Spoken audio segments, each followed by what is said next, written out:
coração agradecido assistindo. Na verdade, estamos numa live e frisar que nós estamos num culto de adoração. Estamos numa live, mas nós estamos adorando ao nosso Deus. Ele é o nosso e nós temos essa obrigação, esse dever de sempre, todo momento, estar elevando a Ele a nossa adoração. E pedindo a Ele também que aceite a nossa adoração aí no trono de graça onde Ele está. Que o Senhor realmente aceite. Eu quero começar pedindo a você, como você sabe, as quartas, que é o culto que nós, como adventistas do sétimo dia, dedicamos a ser o culto de oração. É onde nós podemos pedir, é onde nós podemos agradecer, é onde nós podemos abrir o nosso coração ao nosso grande Deus. Então, que bom que você enviou, não agora, como já foram colocados, mas durante toda a semana nós estaremos orando pelos pedidos que vocês fizeram. Com certeza Ele é o nosso e sempre Ele vai fazer o melhor para cada um de nós. Eu quero, como eu já disse para vocês, o culto de oração de quarta-feira é culto de oração. Eu quero falar para vocês sobre oração, eu quero falar para vocês hoje. Então, como é um culto de oração, falaremos sobre oração.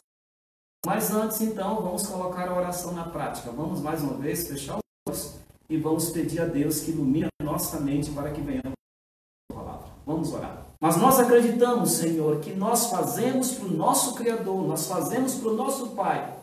Portanto, Deus, aceite aí no teu trono de graça. Aceite a nossa adoração.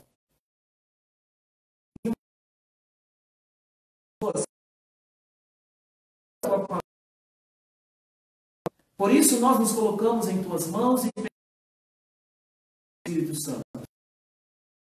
Tirou os autores a tua palavra para nos ilumine, para estudá-la, que tu queres falar conosco, aquilo que tu queres nos ensinar. Isso é o nosso coração. Muito obrigado porque tu és um Deus acessível. Obrigado porque sempre tu estás a nos atender. Te agradecemos em nome de Jesus.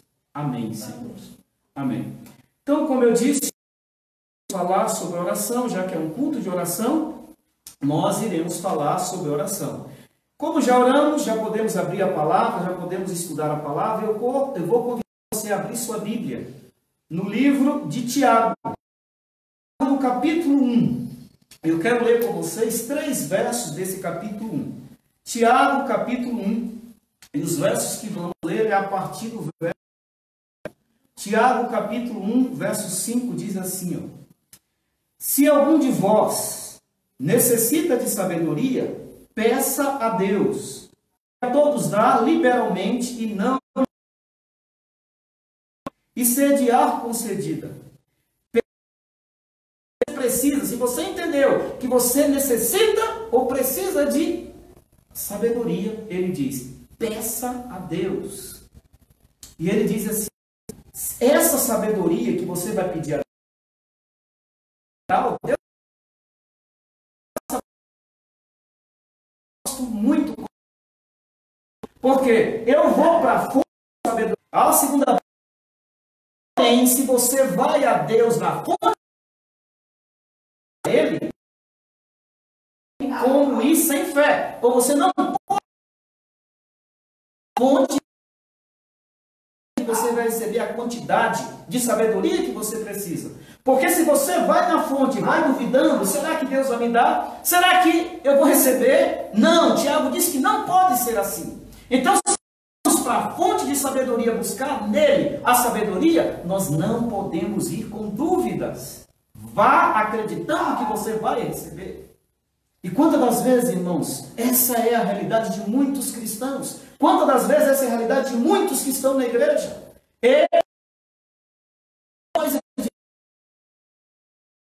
Ou eles não acreditam que realmente vai receber. E o apóstolo está dizendo, se você vai para a fonte, vai te dar. Deus ele vai atender o seu pedido, a sua oração. E ele diz, Porque se você vai com dúvida, você vai ser igual ou idêntico, você vai ser semelhante à onda do mar. Ele leva para onde ele quer. Por isso que você não pode ir com dúvida.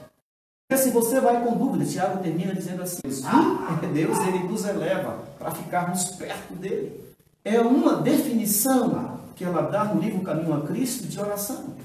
Uma outra definição que ela dá, ela diz assim, a oração. Quando você ora, você tem que orar a Deus abrindo o coração para Ele, como você abre o coração para um amigo. Orar, segundo ela, é abrir o coração a Deus como se abre a um amigo. Alguém foi dar uma outra definição de oração e disse assim, ó, a oração é o alimento da alma. O que é orar? É alimentar, ou dar comida, dar alimento para a alma. E eu quero, irmãos, pegar essa definição de oração.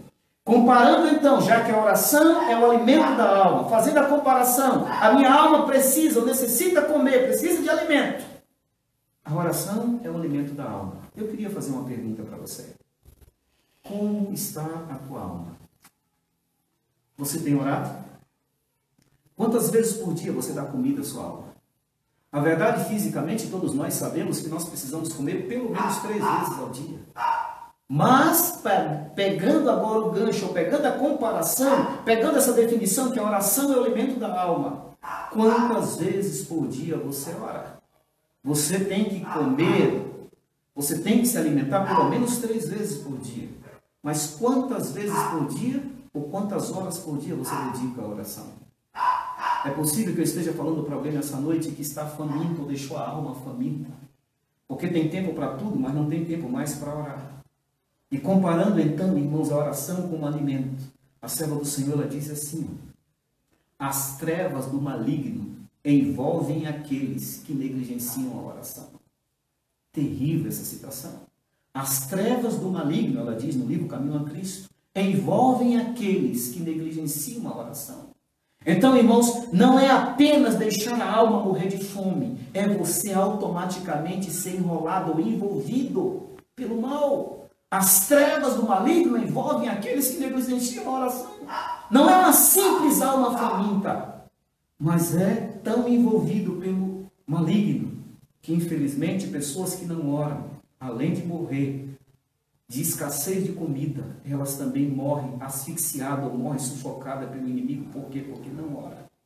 Mas é interessante, irmãos, os versos iniciais que nós lemos, quando o apóstolo, ele diz assim, ó, se algum de vós necessita de oração, se algum de vós necessita de sabedoria, a minha pergunta para você é, você necessita de sabedoria? A sabedoria é para você uma necessidade? Porque o apóstolo diz, se algum de vós necessita de sabedoria, peça a Deus. Só, irmãos, que nós temos que entender uma coisa.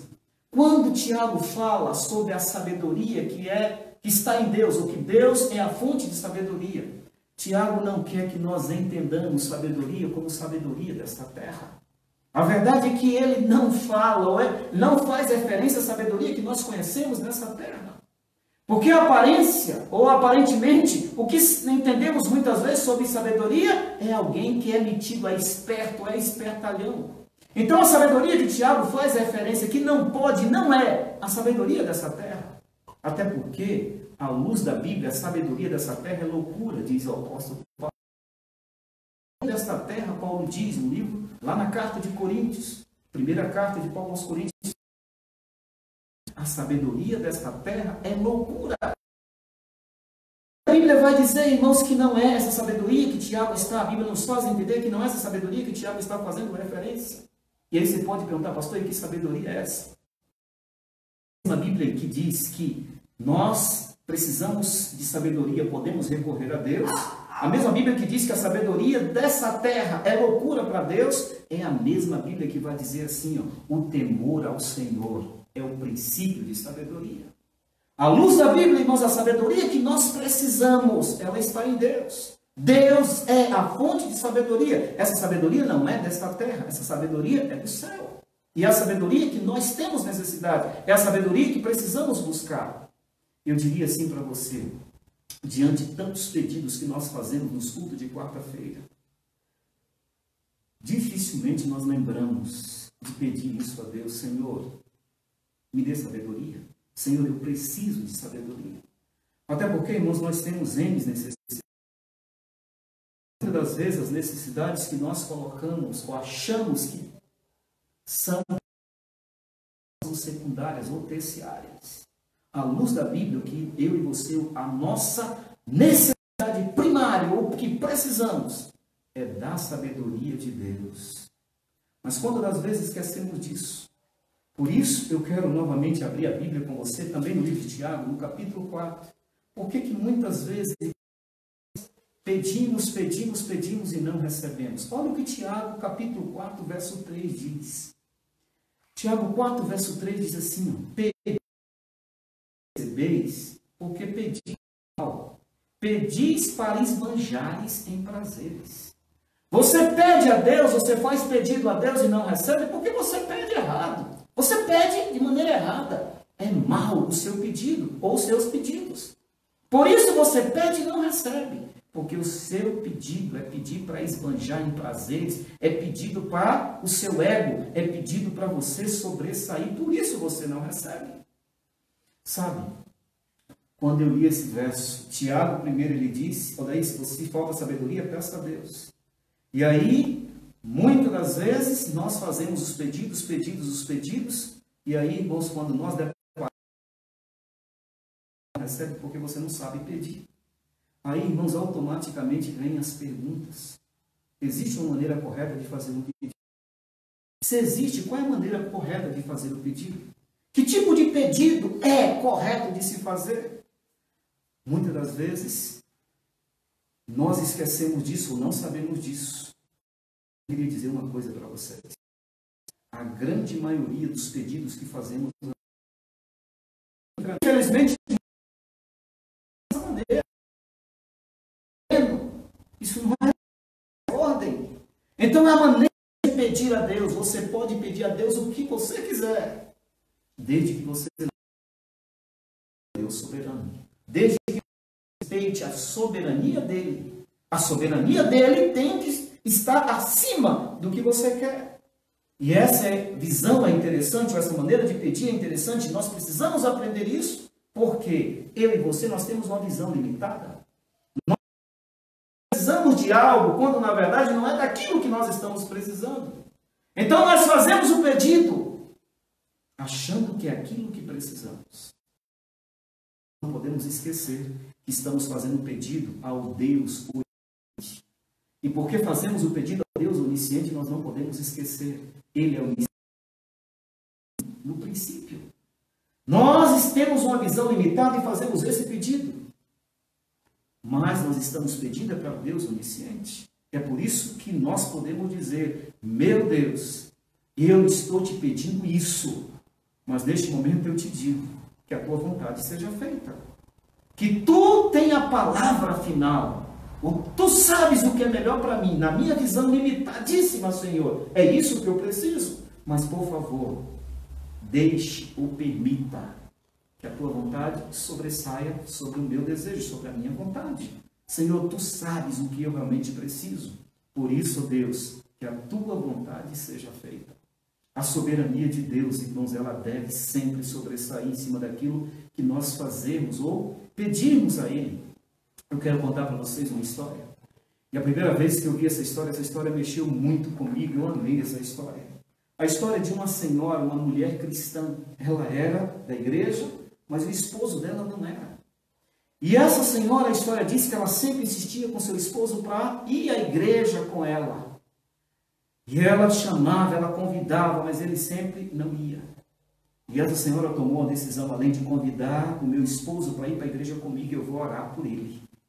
E a história diz, irmãos, que essa mulher, essa esposa, essa irmã da igreja, ela orava, e na oração dela sempre ela dizia: Senhor, salve o meu marido. Senhor, salve o meu marido. E a história diz que quando ela fazia essa oração, também ela lia depois o Salmo 61, verso 1. Então ela fazia a oração, ela colocava, ou fazia o pedido para Deus: Senhor, salve o meu marido. E aí ela lia o Salmo 61, verso 1, e aí ela ia dormir. Todas as vezes ela fazia isso. E diz que chegou um momento para o esposo dela: eu estou orando por você. Eu estou orando para que Deus te salve. E o esposo dela, quando ouviu a primeira vez, então ele começou a dizer para ela uma frase que mexia muito, ou machucava muito. Ele dizia assim: mulher, eu não quero que você ore por mim, porque o meu Deus é a minha arma e os meus 2 cachorros. Não ore mais por mim, mulher, porque o meu Deus é o meu revólver e os meus 2 cachorros, eles são os meus deuses. E eu não quero mais que você ore por mim. Essa mulher se sentiu muito machucada e todas as vezes que ela ouvia isso machucava muito. Acontece que ela não desistiu, ela continuou orando, ela perseverou na oração. E ela perseverou, e diz a história que um dia ela fez a oração: Senhor, salve o meu marido. E ela leu o Salmo 61, verso 1, e ela foi dormir. E naquela noite eles estavam muito cansados, e eles dormiram muito. Acontece que naquela noite o ladrão veio para roubar. E quando ele veio para roubar, os cachorros latiram, os 2 cachorros, diz a história, latiram. E quando os cachorros latiram, aquele homem acordou assustado, pegou a sua arma e atirou no ladrão. E o ladrão morreu. A noite passou e o dia, amanhã, chegou. E na manhã seguinte aquele homem disse: eu não disse para você, o seu Deus, o meu Deus, já tinha dito para você, são os meus 2 cachorros. Eles latiram. Eu acordei, eu tinha minha arma, e eu matei o ladrão com o seu Deus. Aquilo machucou muito aquela senhora, mas ela insistiu, orando a Deus, pedindo a Deus que salvasse o seu marido. O tempo passou, e a só que aquela senhora já tinha orado, pedido a Deus para salvar o marido, e lido Salmo 61, verso 1. E ela foi dormir. E quando ela vai dormir, ela então acorda lá pelas madrugadas adentro. E ela está orando.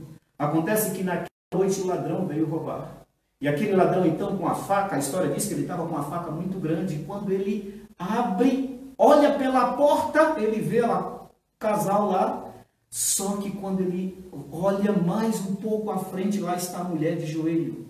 E ela estava justamente pronunciando a frase: Senhor, salva o meu marido. E aquela frase, então, diz a história, soou na mente daquele ladrão. E aquele ladrão ficou inerte, ele não sabia agora, ele sabia que ele tinha que matar o casal, mas a frase dizia: Senhor, salve o meu marido. E aquela frase, diz a história, ficou remoendo ali na mente daquele ladrão: salve o meu marido, Senhor, salve o meu marido. E a história diz, irmãos, que aquele ladrão foi embora. Perto da Bíblia, onde a Bíblia estava aberta, que ela tinha deixado, ele deixou a faca, uma faca muito grande, ele foi embora. O tempo passou. Na manhã seguinte, quando eles acordaram, eles encontram aquela faca, e logo após o marido descobre que a janela tinha sido arrombada. Ele disse para a mulher: olha, aconteceu hoje algo, porque alguém invadiu, o ladrão invadiu nossa casa, a faca dele aqui. Os cachorros não latiram e nós não acordamos, mas olha, a janela está aberta, o ladrão entrou aqui. E os cachorros não latiram, mulher, eu não entendi por que os cachorros não latiram. E a mulher se vê na obrigação de dizer: foi Deus que nos livrou do ladrão. E o homem diz a mesma frase: mulher, eu já disse que o meu Deus é a minha arma e os meus 2 cachorros. E o tempo passou, e a história diz, irmãos, que uma certa vez, aquele homem, ele foi convidado para uma guerrilha. E ele então não tinha como não ir, ele acabou indo para aquela guerrilha. E naquela guerrilha em que ele foi alvejado, e ele chegou no estágio que ele estava esperando a morte. A mulher tinha ficado e ele tinha ido para essa guerrilha, e o estado dele, ele estava tão machucado. E os amigos, quando viram ele naquele estágio terrível, falaram: não tem mais jeito, vamos deixar ele ir para morrer, vamos seguir. Os amigos foram embora e deixaram ele ali, esperar o momento de morrer. E aí ele ficou ali esperando, agonizando a morte. A história diz que de repente chegou um senhor e disse assim: olha, eu vou te ajudar. Você vai me ajudar? Sim, eu vou te ajudar. E aquele senhor começou a tratar aqueles ferimentos que estava aquele marido, e começou a trabalhar e comprar remédio, começou a tratar dele, e a história diz que levou ele então para Choupana, e ele começou cada dia mais se recuperar e recuperar bem. Acontece, irmãos, que ele, quando já estava quase curado, ele disse assim: olha, eu quero te dar o endereço da minha esposa, eu queria que você fosse lá dizer para ela que eu sobrevivi, eu estou vivo, porque a minha esposa já acha que eu morri, mas eu estou vivo. Aqui está o endereço da minha casa, eu quero que você vá lá e traga a mim. E a história diz, irmãos, que aquele ajudador, então, ele pega aquele endereço e ele vai. E ele trouxe a esposa, e a esposa viu. E a esposa agora vai para levá-lo embora, levar para casa. E aquele homem que havia sido, aquele marido que havia sido ajudado por aquele desconhecido, ele chega agora e diz: meu amigo, eu não tenho como te pagar o que você fez por mim. Eu queria que você dissesse assim: o que eu posso fazer para retribuir a sua bondade?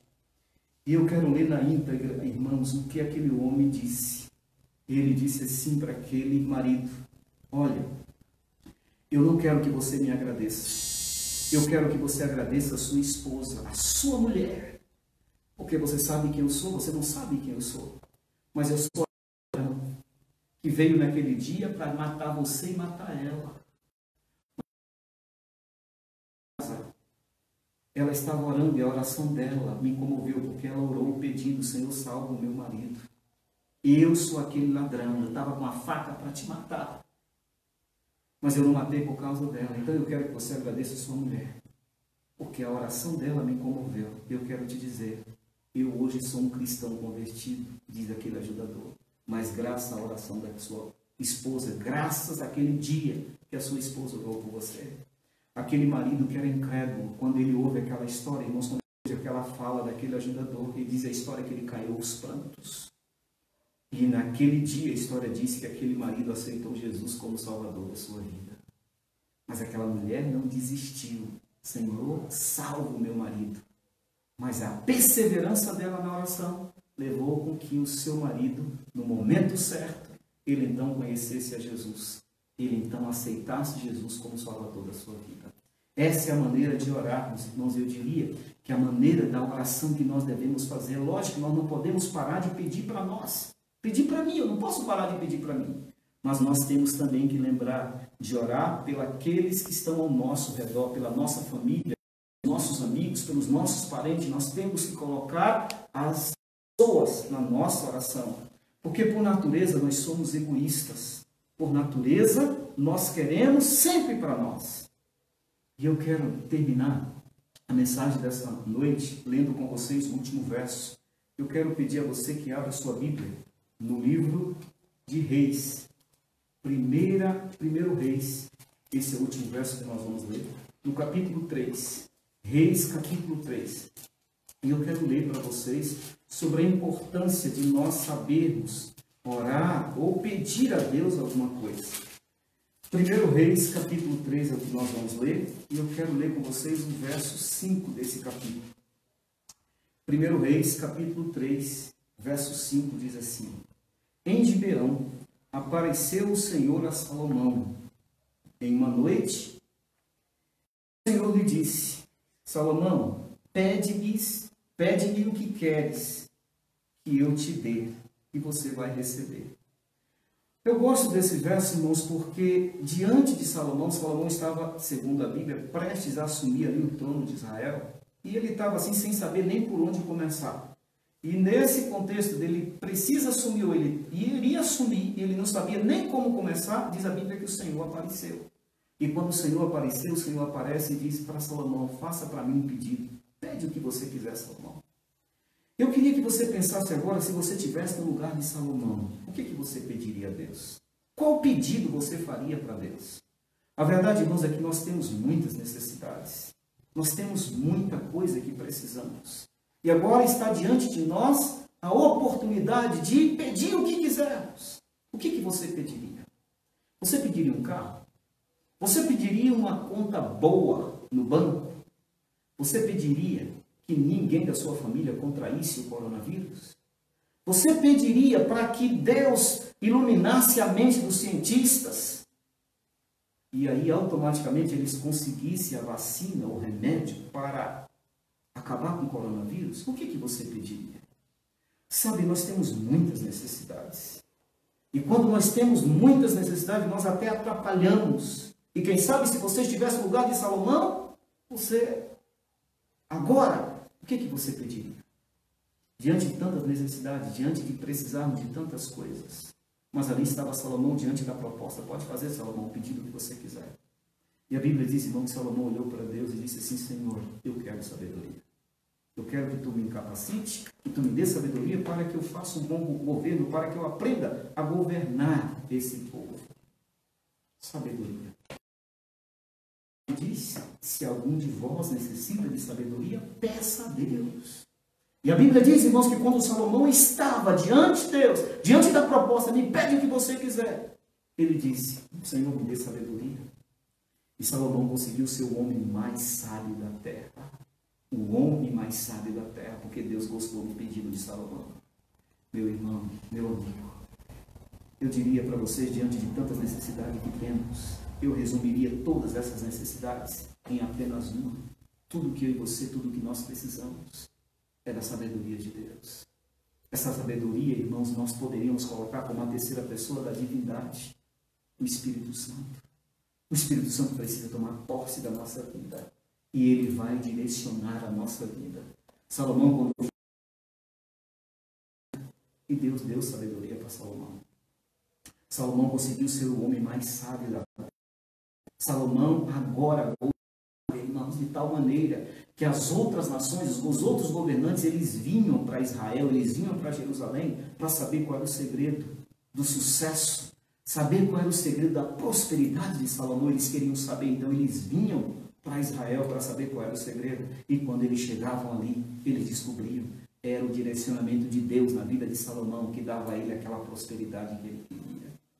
Queridos irmãos, queridos amigos, é o direcionamento de Deus na vida que nos dá a prosperidade que nós precisamos. É o direcionamento de Deus na nossa vida que nos faz viver nessa terra, mas a cada dia entendendo que aqui não é o nosso lugar. É o direcionamento de Deus que nos faz prosperar. Você pode ter todos os seus pedidos atendidos. Essa sabedoria divina, você ainda pode ir para a perdição. Tudo que você precisa, você pode ter, mas ainda perder a sua salvação. Mas se nós não tivermos muitas coisas, mas se nós tivermos a sabedoria divina, nós temos tudo o que precisamos. Tudo o que precisamos. Eu termino falando para vocês que esse Salomão, irmãos, que recebeu essa sabedoria divina, um dia teve um problema em Israel. A Bíblia diz que 2 mulheres teve cada um filho. E essas mulheres, então, ao dar a luz ao seu filho, uma delas à noite, ao colocar o filho para dormir do lado, ela rolou em cima do filho, ela matou o filho asfixiado, sufocado. E à noite, quando ela acorda para a criança ali calada, e ela percebe que o seu filho estava morto, ela pegou o filho morto e colocou do lado da outra, e pegou o filho vivo e trouxe para o lado dela. A Bíblia registra essa história. O dia amanheceu, e aquela criança que estava morta não tinha mãe, mas aquela criança que estava viva tinha 2 mães. Uma dizia: esse filho é meu, e acontece que houve um problema entre as 2 mulheres. E a Bíblia diz que esse problema foi levado ao palácio onde estava Salomão. Foi informado do problema que estava vindo ali com as 2 mulheres. Salomão diz, a Bíblia mandou as mulheres entrar. E quando as mulheres entraram, Salomão pergunta: quem é essa criança? E aquela que estava com o neném dos braços, com a criança nos braços, disse: é eu, rei, ela é minha. A outra diz: não, rei, ela está com a criança nos braços, mas ela é minha. E o rei disse: mas como pode? Uma criança com as mães, como pode? Quem é a mãe? As 2 responderam: sou eu. E o rei, então, vendo a situação que realmente era complicada, irmãos, diz a Bíblia que ele pediu o servo para trazer uma faca. Traga para mim uma faca. E quando deram para o rei uma faca, ele pega a criança nos braços, ele falou assim: olha, já que é uma criança com 2 mães, eu vou mandar cortar, eu vou cortar a criança no meio, e cada um de vocês leva um pedaço. Aqui não era a mãe verdadeira, disse: rei, pode cortar que eu levo. A Bíblia diz: não, rei, não faça isso, deixa ela levar a criança. O rei pegou a criança e disse: pode levar que você é. Sabedoria, irmãos. Sabedoria nos faz automaticamente sair de cercos fechados. Ai, irmãos, quantos cercos fechados nós ainda teremos que enfrentar durante a nossa trajetória para o céu. E nós só conseguiríamos sair desses cercos fechados se nós tivermos a sabedoria dos altos céus. Nós só sairemos vencedores se tivermos essa sabedoria. Por isso, Eu convido você nessa noite, diante de tantos pedidos que nós temos, nós precisamos pedir a Deus que nos ajude, ou que nos dê essa sabedoria que tanto nós carecemos, tanto que nós precisamos. Eu termino contando para vocês alguém, ser humano como eu e você, que eu tenho assim para mim uma inspiração. Ela não é da igreja, ela nunca foi batizada, mas para mim é uma inspiração.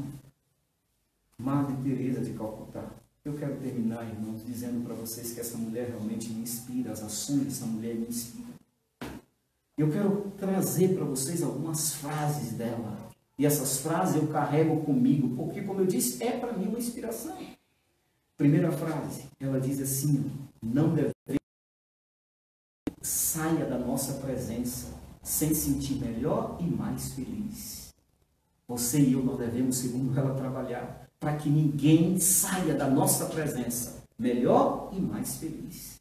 Uma outra frase dela, ela diz assim: é mais fácil amar os que estão longe, mas eu e você, nós precisamos amar também, ou mais ainda, aqueles que estão perto. Terceira frase, por vezes sentimos que aquilo que fazemos não é nada senão uma gota no oceano. Tudo que nós fazemos não é nada, ela diz. Ela compara com o oceano, é uma gota no oceano. Uma outra frase, quem julga as pessoas não tem tempo para amá-las. Quando nós julgamos, nós perdemos o tempo de demonstrar amor com essas pessoas. Uma outra frase, Madre Teresa de Calcutá, as mãos que ajudam, elas são mais sagradas do que os lábios que apenas rezam ou oram. Mãos que ajudam, segundo ela, são mais sagradas do que os lábios que apenas oram ou que apenas rezam. Outra frase, Madre Teresa de Calcutá, o que torna uma pessoa grande não são os músculos ou a altura dela, e sim o coração que ela tem. O que torna uma pessoa grande não é os músculos, ou não é o tamanho, não é a altura, mas é o coração que ela tem. Nós precisamos ter um coração grande. Outra frase, não seja fiel nas coisas pequenas, porque são nelas que moram as forças que nós precisamos. Outra frase, o que eu faço é uma... Porém, sem eu... E essas minhas ações, o oceano seria menor. O que eu faço é o oceano. Mas se eu não praticasse essas obras, se eu não fizesse essas ações, o oceano seria menor. Porque faltaria eu fazer a minha parte. Uma outra frase, eu sou apenas um lápis ou uma caneta nas mãos de Deus. Eu queria, irmãos, que você tomasse essa decisão de se tornar uma caneta ou um lápis nas mãos de Deus. Penúltima, a falta de amor é a maior de todas as pobrezas. E eu termino então com essa última aqui. As pessoas boas merecem nosso amor e as ruins precisam dele. Pessoas boas merecem o seu amor e as ruins vão precisar desse amor. Portanto, que Deus nos ajude, que Deus nos abençoe, que nós entendamos o motivo de nós existirmos. Eu e você, irmãos, nós somos colocados nessa terra para estender as mãos àqueles que precisam. Eu e você, nós fomos colocados nessa terra para socorrer aqueles que precisam de socorro. Nós fomos colocados nessa terra, irmãos, e foi nos dado, está à nossa disposição a sabedoria do céu para nós cumprirmos o motivo da nossa existência. E o motivo da nossa existência é amar a Deus e amar as pessoas. Não é difícil dizer que ama a Deus. Porém, o apóstolo diz assim, se você diz que ama a Deus, mas você odeia o teu irmão, tu é um mentiroso. Porque como é que você vai amar a Deus que você nunca viu, se você não ama o teu irmão que tu está vendo e está precisando de ajuda? Então, a demonstração para eu entender o motivo da minha existência é quando eu estendo a mão para aqueles que precisam, é quando eu ajudo aqueles que estão necessitados. E Madre Teresa de Calcutá nos faz entender isso. O motivo da nossa existência, o motivo de estarmos vivos, é pedir a Deus cada dia que nos dê sabedoria para que nós venhamos executar aquilo que nós nascemos para fazer. Que Deus nos ensine, que Ele nos dê a sabedoria que nós precisamos. Eu quero convidar você a fechar os olhos e nós vamos fazer uma oração, pedindo a Deus então que nos ajude, que continue dirigindo a nossa vida nessa nossa jornada rumo aos céus. Vamos orar. Querido Deus, nosso Pai que habita nas alturas dos céus, louvado e exaltado seja o teu nome, pela alegria que nos dá, Senhor, de ainda podermos estudar a tua palavra. É bem verdade, Senhor, que nos tiraram o privilégio, nos tiraram a alegria de reunirmos juntos como irmãos na tua casa. É bem verdade, Senhor, que nós estamos isolados, presos à prisão domiciliar. Mas, Pai, chegarão dias piores que esses. À luz da tua palavra, Senhor, dias piores estão vindo. Isso é para nos fazer entender, Senhor, para nos ensinar que não existe nada, não pode existir nada que o inimigo tente nos atrapalhar, que venha, Senhor, nos impedir de fazer aquilo que precisa ser feito. Por isso, muito obrigado. Orienta, Tiago nos informa. Se nos falta sabedoria, basta ou resta-nos buscar essa sabedoria em Deus. Ele é a fonte de sabedoria. Nele nós somos capacitados. Nele nós recebemos a sabedoria que precisamos para desenvolver, Senhor, nessa terra aquilo que tu esperas que seja feito. É em Deus que nós recebemos a sabedoria. Compramos, Senhor, o motivo da nossa existência nessa terra. E nós vivemos, Senhor, nos ensine que nós vivemos ou nós existimos para amar as pessoas. Amar a Deus e amar as pessoas. Servir a Deus e servir ao nosso próximo. Esse é o motivo da nossa existência. Abra a nossa mente, Senhor, nos dê essa... Entendamos isso. E assim sendo, Senhor, tu vai nos curar dessa doença maligna chamada egoísmo. Quando nós estendemos as mãos para aqueles que precisam, quando nós socorremos aqueles que precisam de socorro, nós automaticamente estamos sendo curados. Estamos demonstrando, Senhor, que isso realmente é o amor a Deus. Abençoe, Senhor, cada um dos teus filhos. Nos dê a alegria e a certeza, Senhor, de que sempre poderemos contar contigo. Rogamos, Senhor, uma bênção especial sobre a vida dessas pessoas que nos pediram que orassem por elas.